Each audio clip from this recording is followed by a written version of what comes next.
జంతువులలో ప్రత్యుత్పత్తి. Lesson number 4 అండి, 8th క్లాస్ బయాలజీ పరిచయం. మొక్కల్లో లాగే జంతువుల్లో కూడా కొత్త జీవుల ఉత్పత్తి జరుగుతుంది. ఈ పాఠంలో అంటే ఈ లెసన్లో జంతువులు తమ సంతతిని ఎలా వృద్ధి చేసుకుంటాయో తెలుసుకుందాం. ప్రత్యుత్పత్తి ప్రాధాన్యత. ఒక జీవి నుండి అదే పోలికలున్న మరొక జీవి పుట్టడాన్ని ప్రత్యుత్పత్తి అంటారు. పావురం వంటి పక్షులు గుడ్లు పెట్టి వాటిని పొదడం ద్వారా పిల్లల్ని ఉత్పత్తి చేస్తాయి. ఆలోచించండి, చర్చించండిలో ఏమిచ్చారంటే అన్ని జంతువులు గుడ్లు పెడతాయా, అన్ని జంతువులు పిల్లలు కంటాయా, ఒకవేళ జంతువులు గుడ్లు పెట్టే జంతువులకు పిల్లలుగానే జంతువులకు పోలిక మధ్యలో ఏమైనా తేడాలు ఉన్నాయా అని ఆలోచించండి, చర్చించండి ఇచ్చారు. జంతువుల గుర్తింపు లక్షణాలు. జంతువుల భావ లక్షణాలను బట్టి అవి గుడ్లు పెడతాయా లేదా పిల్లల కంటాయా అని అంచనా వేయచ్చు. కొన్ని జంతువుల్లో చెవులు బయట కనిపిస్తాయి, మరికొన్ని జంతువుల్లో చెవులు బయట కనిపించవు. దీన్ని బట్టి చెప్దామండి. ఇప్పుడు ఒక పట్టిక ఇచ్చారండి. అవునైతే ఎక్స్, అవునైతే రైటు, కాదైతే ఎక్స్ పెట్టండి. అంటే తప్పు గుర్తుపెట్టండి, రైట్ అయితే రైట్ గుర్తుపెట్టండి. ఆవుకు చెవి బయట కనిపిస్తుంది, చర్మంపై రోమాలు ఉంటాయి, రెక్కలు ఉంటాయి. ఈ విధంగా అలాగని పావురం ఉన్నదండి, పావురానికి చెవి బయట కనిపిస్తుందా, రోమాలు ఉండేయండి, రెక్కలపై ఈకలు ఉంటాయండి.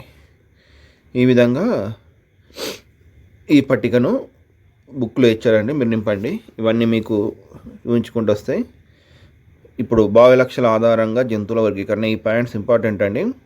జంతువుల చెవులు బయట కనిపిస్తున్నాయా లేదా చర్మంపై రోమాలు ఉన్నాయా అనే లక్షణాల ఆధారంగా వాటి ప్రత్యుత్పత్తి విధానాన్ని గుర్తించవచ్చు. ఈ లేదా తప్పండి. అంటే చెవులు బయట కనిపిస్తున్నాయా, చర్మంపై రోమాలు ఉన్నాయా, దాన్ని బట్టి వాటి ప్రత్యుత్పత్తి విధానాన్ని గుర్తించవచ్చు. ఎలా అంటే శిశోత్పాదకాలు సాధారణంగా చెవులు బయట కనిపిస్తూ చర్మంపై రోమాలు ఉన్న జంతువులు పిల్లల్ని కంటాయి. చెవులు బయట కనిపించాలండి, చర్మంపై రోమాలు ఉండాలండి. అలాంటి జంతువులు శిశోత్పాదకాలు. అండోత్పాదకాలు. చెవులు బయట కనిపించని చర్మంపై రోమాలు లేని జంతువులు గుడ్లు పెడతాయి. ఓకేనండి. దీన్ని బట్టి శిశోత్పాదకాలు, అండోత్పాదకాలు అని గుర్తించవచ్చు. నెక్స్ట్ ఇచ్చిన జంతువు ఒక జాబితా ఇచ్చాడండి. లేడి, చిరుత, పంది, చేప, గేదె, జిరాఫీ, కప్ప, బల్లి, కాకి, పాము, ఏనుగు, పిల్లి. ఇందులో చెవులు బయట కనిపించే జీవులు, కనిపించని జీవులు అండి.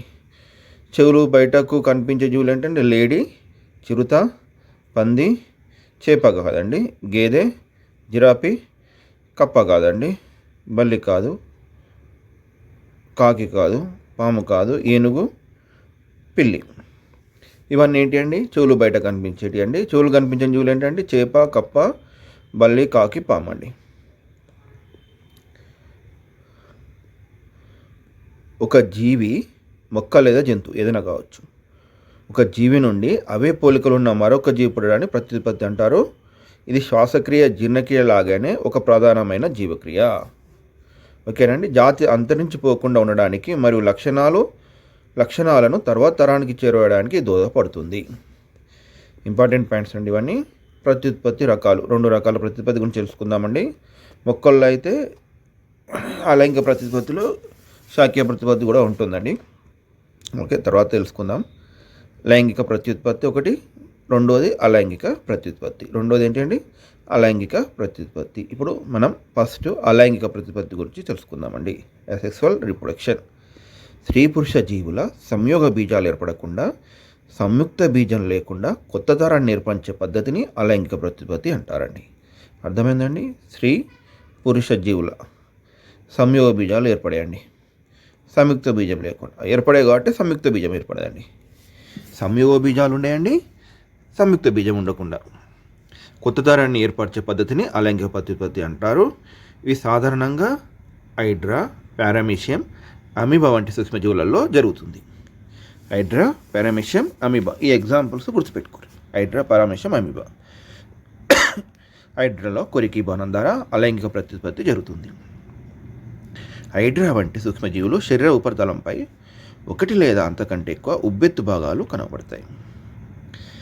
ఆ ఉబ్బెత్తు భాగాలు ఏర్పడిన తర్వాత ఆ ఉబ్బెత్తు భాగాలను ఏమంటారంటే కోరకాలు అంటారు. ఓకేనండి. ఆ కోరకాల నుండి కొత్త హైడ్రాలు అభివృద్ధి చెందుతాయి. ఇటువంటి ప్రత్యుత్పత్తిని కొరకీభవనం అంటారు. మీకు లెసన్లో హైడ్రాలో కొరకీభవనం, దాని దశలను, పటం సాయంతో వివరించండి అని ఒక పాయింట్ ఉందండి, దాని వరకు చెప్తున్నానండి.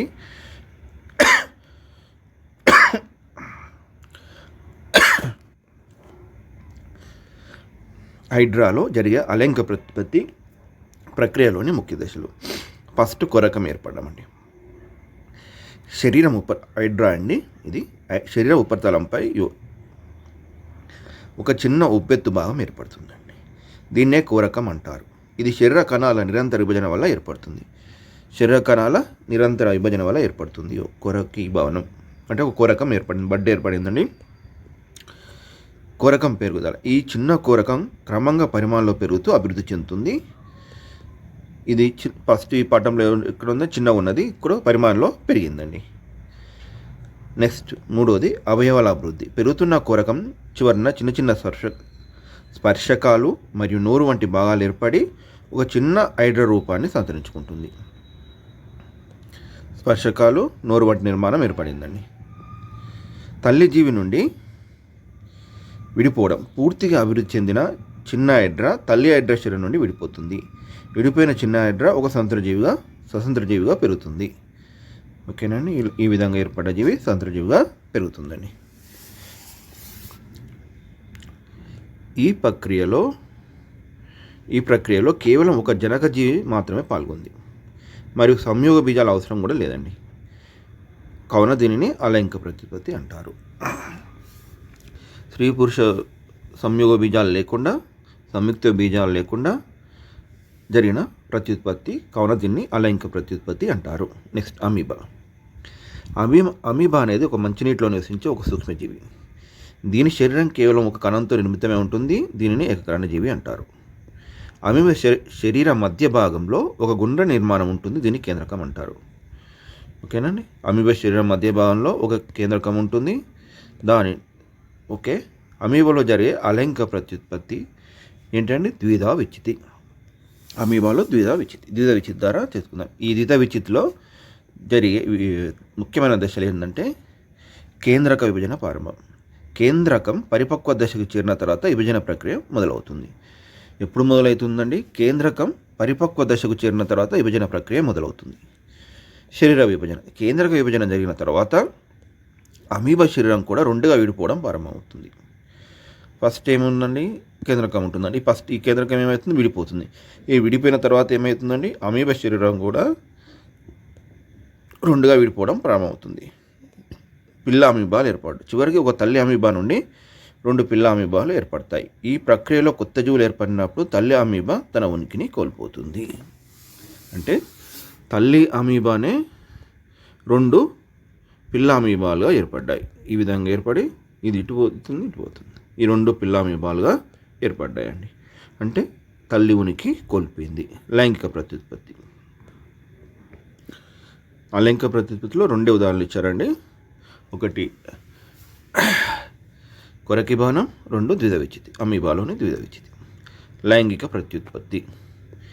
ఈ పద్ధతిలో స్త్రీ పురుష సంయోగ బీజాలు కలిసి సంయుక్త బీజం ఏర్పడుతుందండి. సంయుక్త బీజం ఏర్పడ్డది కాబట్టి ఇది లైంగిక ప్రత్యుత్పత్తి. ఇవి ఏర్పడకపోతే అలైంగిక ప్రత్యుత్పత్తి. జంతువుల లైంగిక ప్రత్యుత్పత్తిలో పురుష సంయోగ బీజాలను శుక్రకణాలని, స్త్రీ సంయోగ బీజాన్ని అండమని అంటారు. మొక్కల్లాగా జంతువులకు కూడా పిల్లజీవి ఏర్పడాలంటే సంయుక్త బీజం ఏర్పడడం తప్పనిసరి. ఓకేనండి. మొక్కల మాదిరిగానే జంతువుల్లో కూడా లైంగిక ప్రత్యుత్పత్తి జరుగుతుంది. పురుష సంయోగ బీజాలైన శుక్రకణాలు, స్త్రీ సంయోగ బీజాలైన అండం సంయోగం చెందడాన్ని లైంగిక ప్రత్యుత్పత్తి అంటారండి. ఈ సంయోగ ఫలితంగా సంయుక్త బీజం ఏర్పడుతుంది. కొత్త బీజాలు అంటే సంయుక్త బీజం ఏర్పడడం తప్పనిసరి. ఇది మళ్ళీ రిపీట్ వచ్చిందండి. మొక్కలలో ఫలదీకరణ. ఓకే అండి, దాన్ని ఒకసారి గుర్తు చేసుకుందాం. మొక్కల ఫలదీకరణను కేసరం నుండి విడుదలైన పరారేణువులు క్రీలాగ్రం చేరిన తర్వాత పరాగనాళం ఏర్పడుతుంది. పరాగనాళంలోని పురుష బీజ కణాలు అండాశయంలోని అండంతో కలిసి ఫలదీకరణం చెందుతాయి. దీనివల్ల మొక్కల్లో సంయుక్త బీజం ఏర్పడుతుంది. ఇది మొక్కల్లో జరిగే ఫలదీకరణ. ఒక్కసారి గుర్తు తెచ్చుకోవడానికి. ఓకే అండి. ప్రత్యుత్పత్తి మానవులలో మొక్కల్లో ఉన్నట్లే జంతువుల్లో మరియు మానవుల్లో కూడా ప్రత్యేకమైన స్త్రీ పురుష ప్రత్యుద్భాగాలు ఉంటాయండి. మొక్కల్లో కేసరావళి అండకోశం ఎలా ఉంటుందో ఆ విధంగానే జంతువుల్లో మానవుల్లో కూడా స్త్రీ పురుష ప్రత్యుత్పత్తి భాగాలు ఉంటాయండి. మానవ ప్రత్యుత్పత్తి వ్యవస్థ గురించి అర్థం చేసుకోవడానికి పురుష స్త్రీ ప్రత్యుత్పత్తి అవయవ నిర్మాణం తెలుసుకోవడం అవసరము. ఓకే అండి. మానవ ప్రత్యుత్పత్తి వ్యవస్థ. పురుష ప్రత్యుత్పత్తి వ్యవస్థ ఉదరం దిగువ భాగంలో అమరి ఉంటుంది. ఉదరం దిగువ భాగంలో ఉంటుంది. ఈ వ్యవస్థలో ఒక జత ముష్కాలు, ఒక జత శుక్రవాహికలు మరియు ఒక పురుషాంగం ఉంటాయి. ఒక జత ముష్కాలు, ఒక జత శుక్రవాహికలు మరియు ఒక పురుషాంగం ఉంటుందండి. ముష్కాలు అండాకారంలో ఉండి మిలియన్ల కొద్ది శుక్రకణాలను ఉత్పత్తి చేస్తాయి. సంఖ్య ఏమి ఇవ్వాలండి? మిలియన్ల కొద్ది శుక్రకణాలను ఉత్పత్తి చేస్తాయి. శుక్రకణాలు శుక్రవాహికల గుండా ప్రయాణించి పురుషాంగం ద్వారా బయటకు విడుదలవుతాయి. శుక్రకణ నిర్మాణం. శుక్రకణం చాలా సూక్ష్మమైంది. ప్రతి శుక్రకణంలో 3 భాగాలు ఉంటాయి. తల, మధ్య భాగం, పొడవైన తోక. ఈ 3 భాగాలు ఉంటాయండి. తల భాగంలో కేంద్రకం ఉంటుంది. మధ్య భాగంలో అనేక మైటోకాండ్రియాలు ఉంటాయి. ఈ మైటోకాండ్రియాలు శుక్రకణం చెల్లించడానికి కావాల్సిన శక్తిని ఉత్పత్తి చేస్తాయి. తోక శుక్రకణం చెల్లించడానికి సహాయపడుతుంది. 3 పాయింట్స్ ఉన్నాయండి. 3 పాయింట్స్ ఇంపార్టెంటే. తల భాగంలో కేంద్రకం ఉంటుంది. మధ్య భాగంలో మైటోకాండ్రియాలు ఉంటాయి. శుక్రకణాలు చెల్లించాలి కాబట్టి అవసరమైన శక్తిని మైటోకాండ్రియాలు ఇస్తాయండి. తోక శుక్రకణం చెల్లించడానికి, ముందు కదలడానికి సహాయపడుతుంది. ఓకే అండి. మానవ స్త్రీ ప్రత్యుత్పత్తి వ్యవస్థ. స్త్రీ ప్రత్యుత్పత్తి వ్యవస్థ ఉదరం లోపల నాభి కొంచెం దిగువగా అమరి ఉంటుంది. ఈ వ్యవస్థలో ఒక జత స్త్రీ బీజకోశాలు, ఒక జత ఫాలోపియన్ నాళం మరియు గర్భాశయం ఉంటాయి. ఒక జత స్త్రీ బీజకోశాలు, ఒక జత ఫాలోపియన్ నాళాలు మరియు గర్భాశయం ఉంటాయి. మానవ అండం. స్త్రీ బీజకోశాలు అండాలను ఉత్పత్తి చేస్తాయి. అండం ఒక పొరతో కప్పబడి ఉంటుంది. అండం లోపల కణద్రవ్యంలో ఒక గుండ్రని కేంద్రకం తేలియాడుతూ ఉంటుంది.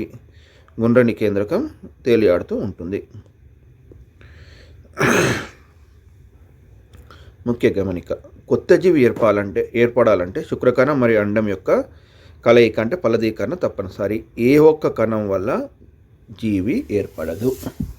ఓకే అండి. నెక్స్ట్, ఫలదీకరణ. ప్రత్యుత్పత్తి ప్రక్రియలో మొదటి దశ శుక్రకణం యొక్క కేంద్రకం అండం యొక్క కేంద్రకంతో సంయోగం చెందుతుంది.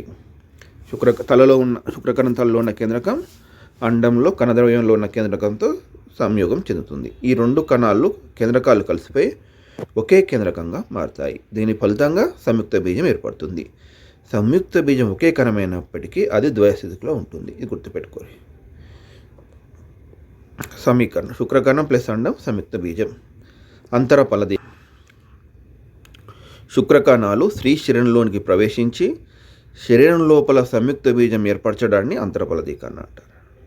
దీనికోసం జంతువుల్లో ప్రత్యేక అవయవ నిర్మాణం ఉంటుంది. ఉదాహరణకు కీటకాలు, పాములు, బల్లులు, పక్షులు, క్షీరదాలు. పిండాభివృద్ధి. ఫలదీకరణం తర్వాత ఏర్పడిన సంయుక్త బీజం అనేకసార్లు విభజన చెంది కణాల బంతి వంటి నిర్మాణాన్ని ఏర్పరుస్తుంది. ఈ కణాల బంతి నుండి కణాల నుండి వివిధ కణజాలాలు మరియు అవయవాలుగా అభివృద్ధి చెందుతాయి. ఈ విధంగా అభివృద్ధి చెందిన నిర్మాణాన్ని పిండం అంటారు, ఎంబ్రియో అంటారు. ఈ విధంగా అభివృద్ధి చెందిన నిర్మాణాన్ని పిండం అంటారు. పిండం గర్భాశయ కుడ్యానికి అంటిపెట్టుకొని ఉండి అక్కడి తదుపరి అభివృద్ధి జరుగుతుంది. ఈ పాయింట్ గుర్తుపెట్టుకోరు. స్త్రీ ప్రత్యుత్పత్తి వ్యవస్థలో అండం విడుదల. స్త్రీలలో ప్రతి నెల ఒక పరిపక్వమైన అండం స్త్రీ బీజకోశం నుండి విడుదలవుతుంది. పిండం పెరిగి పెద్దదవ్వడం గర్భాశయంలోనే జరుగుతుంది. భ్రూణం మరియు గర్భధారణ. పిండంలోని కణాలు అభివృద్ధి చెంది తల, కాళ్ళు, చేతులు, కళ్ళు, చెవి మరియు ముక్కు వంటి అవయవాలు ఏర్పడతాయి. ఇలా పూర్తిగా అభివృద్ధి చెందిన పిండాన్ని భ్రూణం అంటారు. తల, కాళ్ళు, చేతులు, కళ్ళు, చెవి మరియు ముక్కు వంటి అవయవాలు ఏర్పడిన పిండాన్ని భ్రూణం అంటారు. సంయుక్త బీజం భ్రూణంగా మార్పు చెందే ఈ ప్రక్రియను గర్భం దాల్చుట అంటారు. సంయుక్త బీజం భ్రూణంగా మార్పు చెందే ఈ ప్రక్రియను గర్భం దాల్చుట అంటారు. ఇంపార్టెంట్ పాయింట్ అండి. మానవులో శిశువు పుట్టడానికి సుమారు 270 నుండి 280 రోజులు పడుతుంది. ఈ కాలాన్ని గర్భావధి కాలం అని పిలుస్తారు. నెక్స్ట్ అండి, తల్లిదండ్రుల పోలికలు పిల్లలకు రావడం అనేది ఫలదీకరణ ప్రక్రియపై ఆధారపడి ఉంటుంది. తల్లి నుండి వచ్చే అండం తండ్రి నుండి వచ్చే శుక్రకణం సంయోగం చెందడం వల్ల తల్లిదండ్రులిద్దరి లక్షణాలు పిల్లలకు వస్తాయి. కొందరి పిల్లలు తల్లిని పోలి ఉంటే మరికొందరు తండ్రిని పోలి ఉంటారు. కొందరు తల్లిదండ్రుల ఇద్దరి పోలికలు కనిపిస్తాయి. మరికొంతమంది పిల్లలు తల్లిదండ్రులను కాకుండా మేనమామ, మేనత్త, తాత ముత్తాతల పోలికలతో కూడా ఉండొచ్చు. ఒకటి ఆలోచించండి, చర్చించండి. ఒకవేళ శుక్రకణం అండంతో ఫలదీకరణ చెందకపోతే సంయుక్త బీజం ఏర్పడదు, మరి కొత్త జీవి పుట్టదు. జంతువులన్నీ పిల్లలకు జన్మనీయడం ఆపివేస్తే ఆ జాతి అంతరించిపోతుంది. ఐవీఎఫ్ గురించండి. టెస్ట్ ట్యూబ్ బేబీలు. కొంతమంది స్త్రీలలో ఫాలోపియన్ నాళాలు మూసుకుపోవడం వల్ల ఫలదీకరణ జరిగే అవకాశం తక్కువగా ఉంటుంది. పురుషులలో శుక్రకణాల ఉత్పత్తి లేదా సంఖ్యలో లోపాలు ఉన్నప్పుడు కూడా పిల్లలు పుట్టడం అరుదుగా మారుతుంది. ఇటువంటి పరిస్థితుల్లో డాక్టర్లు అండం మరియు శుక్రకణాలను సేకరించి పరీక్ష నాళికలో ఫలదీకరణం చేస్తారు. దీనినే ఐవీఎఫ్, ఇన్ విట్రో ఫెర్టిలైజేషన్ అంటారు. ఫలదీకరణ చెందిన సంయుక్త బీజాన్ని ఒక వారం రోజుల వరకు ప్రయోగశాలలో అభివృద్ధి చేసి ఆపై తల్లి గర్భాశయంలోకి ప్రవేశపెడతారు.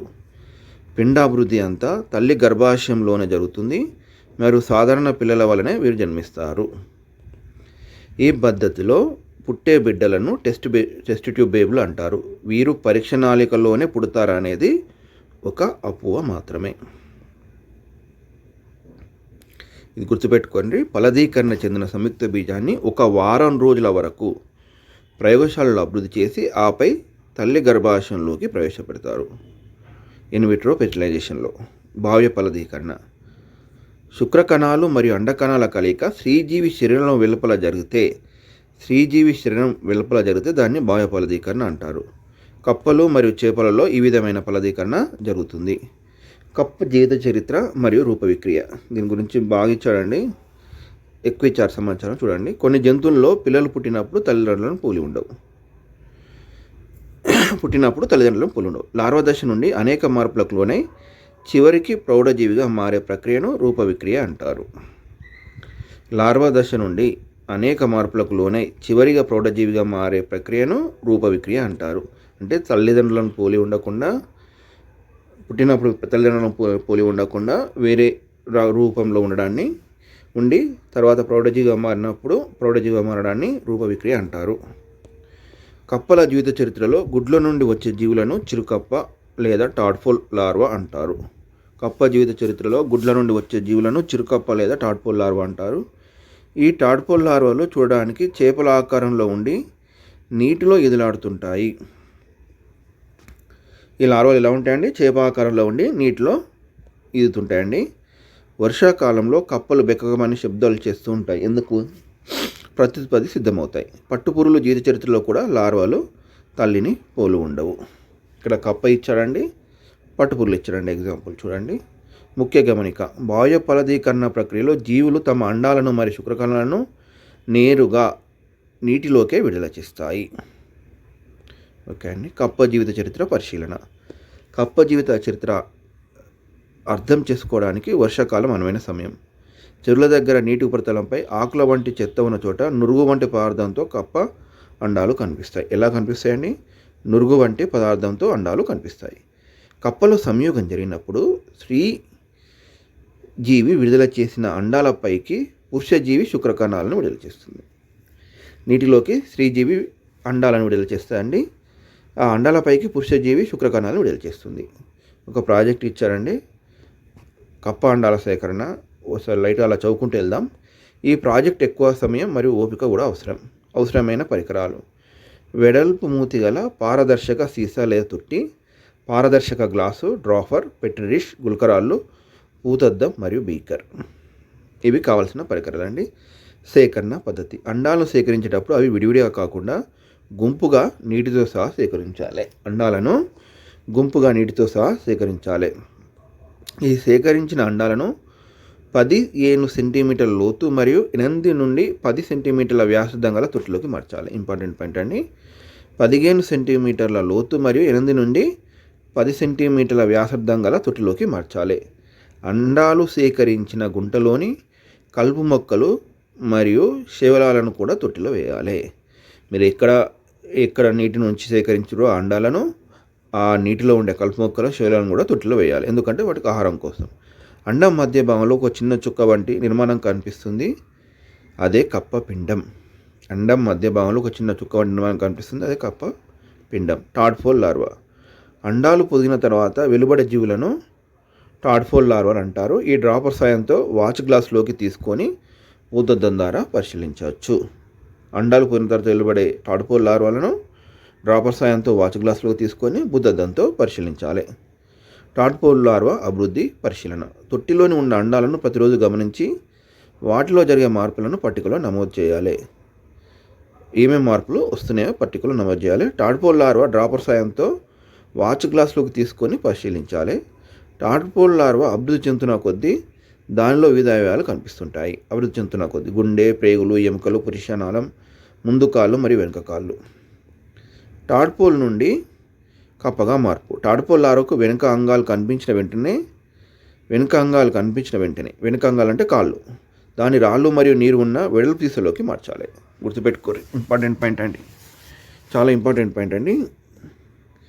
టాడ్పోల్ లార్వాకు వెనుక అంగాలు కాళ్ళు కనిపించిన వెంటనే దాని రాళ్ళు మరియు నీరు ఉన్న వెడల్పు సీసాలోకి మార్చాలి. ఇంపార్టెంట్ పాయింట్ అండి.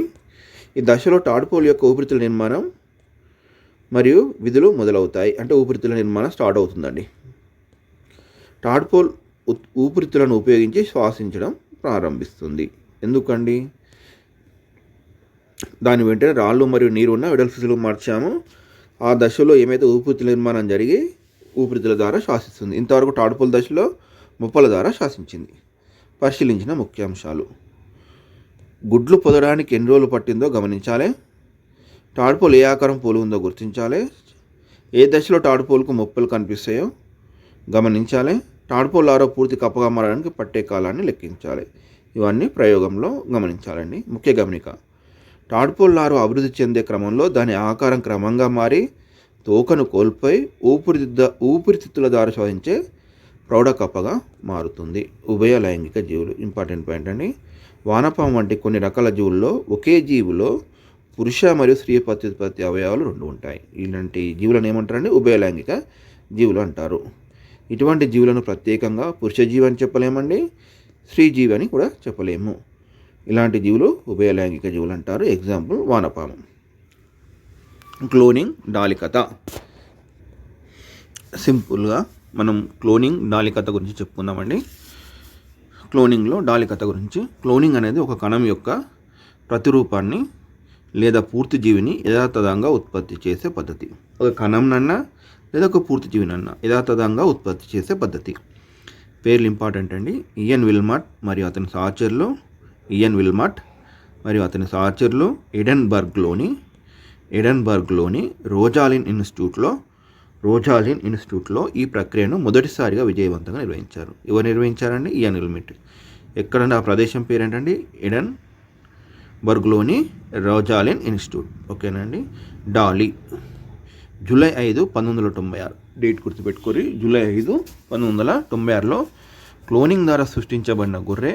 ఇది ప్రపంచంలోనే మొదటి క్లోనింగ్ క్షీరదంగా గుర్తింపు పొందింది. ఓకేనండి. ప్రపంచంలోనే మొదటి క్లోనింగ్ క్షీరదం ఏంటండి? డాలీని సృష్టించిన విధానం శ్రద్ధగా వినండి. ఒక ఆడ పిన్ డార్సెట్ గొర్రె యొక్క స్తనగ్రంథుల నుండి ఒక కణాన్ని సేకరించారండి.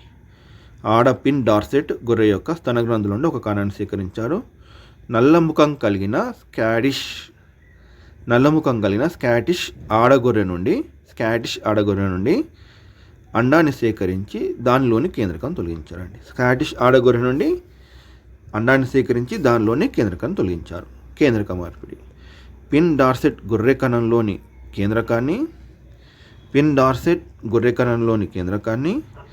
కేంద్రకం తీసేసిన స్కాటిష్ గొర్రె అండంలో ప్రవేశపెట్టారు. ఈ గొర్రెలు పేర్లు గుర్తుపెట్టుకోండి. పిన్ డార్సెట్ గొర్రె స్తనగ్రంథుల నుండి సేకరించిన కణం నుండి కేంద్రకాన్ని సేకరించి కేంద్రకాన్ని తీసేసిన స్కాటిష్ గొర్రె నల్లముఖం గల ఆడ స్కాటిష్ గొర్రె అండంలోకి ప్రవేశపెట్టారు. ఓకే అండి. పిన్ డార్సెట్ గొర్రె నల్లముఖంలో కేంద్రకం లేదండి, గుర్తుపెట్టుకోరు. నల్లముఖంలో సేకరించిన నల్లముఖం గొర్రె గల స్కాటిష్ గొర్రెలో కేంద్రకాన్ని తీసేస్తారండి. అండం సేకరించి దానిలో కేంద్రకం తీసేస్తారండి.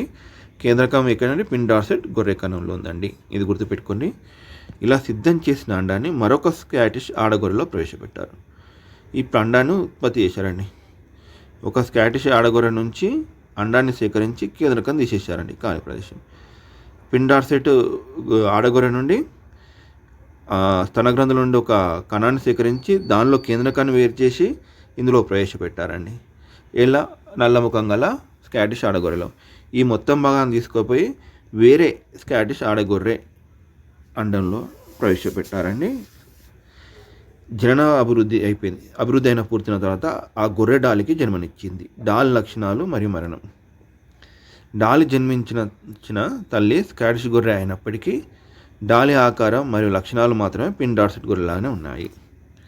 ఎందుకండి? పిన్ డార్సెట్ గొర్రె మీరు ఇది పేరు గుర్తుపెట్టుకుంటే అయిపోతుందండి. స్కాటిష్ నల్లముఖం గల స్కాటిష్ ఆడగొర్రె పేరు గుర్తు లేకున్నా కానీ పిన్ డార్సెట్ గొర్రె గుర్తుపెట్టుకోర్రి. ఈ పిన్ డార్సెట్ గొర్రె ఎందుకంటే డాలి కేంద్రకం పిన్ డార్సెట్ గొర్రె నుండి సేకరించబడింది. పిన్ డార్సెట్ నుండి కేంద్రకం సేకరించబడ్డది కాబట్టి మొత్తం డాలి లక్షణాలన్నీ పిన్ డార్సెట్ గొర్రె ఉన్నాయి. కానీ తల్లి మాత్రం స్కాటిష్ గొర్రె.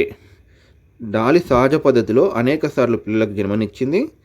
చివరికి ఫిబ్రవరి 14, 2003 ఊపిరితిత్తుల వ్యాధితో డాలి మరణించింది. చివరికి ఫిబ్రవరి 14 గుర్తుపెట్టుకొని 2003 ఊపిరితిత్తుల వ్యాధితో డాలి మరణించింది. డాలి తర్వాత ఇతర క్షీరదాలను క్లోనింగ్ చేసే ప్రయత్నాలు జరిగినా అవి అంతగా విజయవంతం కాలేదు. చాలా వరకు అసాధారణ లక్షణాలతో పుట్టడము లేదా పుట్టిన వెంటనే చనిపోవడము జరిగినది. ఇది అండి. మనం ఇప్పుడు ఇంతవరకు ఏం నేర్చుకున్నాం? ప్రత్యుత్పత్తి రకాలు 2 రకాలండి, లైంగిక, అలైంగిక. అలైంగిక ప్రత్యుత్పత్తిలో కేవలం ఒకే జనకజీవి పాల్గొంటుందండి.